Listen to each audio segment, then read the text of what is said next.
இந்த வீடியோ பாருங்க.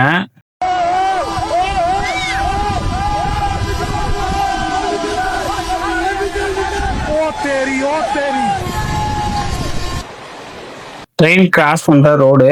ஸோ அங்க கேட் இல்லைனாலும் மக்கள்லாம் ட்ரெயின் வர்ற சவுண்டை கேட்டுட்டு நின்றுட்டாங்க. ஆனா இந்த பைக்ல போடுறவர் மட்டும் போயிடலான்னு சொல்லிட்டு வேகமா போறாரு. ஆனா அடுத்த செகண்டே நடந்தது எப்படின்னு பாருங்க. ஒரே ஒரு செகண்ட் தான். நம்ம போயிடலான்னு எப்பயுமே முடிவு எடுக்க கூடாது.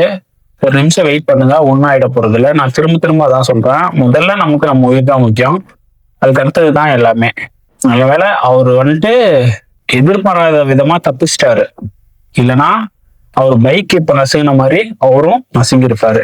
ஒரு நிமிஷம் தான் அப்படின்னு சொல்லிட்டு தயவு செஞ்சு அவசரப்பட்டு போயிடாதீங்க. அந்த ஒரு நிமிஷத்துல நிலைமையே தலைகீழ மாறிடும். அதனால ஒன்றும் அவசரம் இல்லை. வெயிட் பண்ணி பொறுமையா பாதுகாப்பா பயணம் பண்ணுங்க.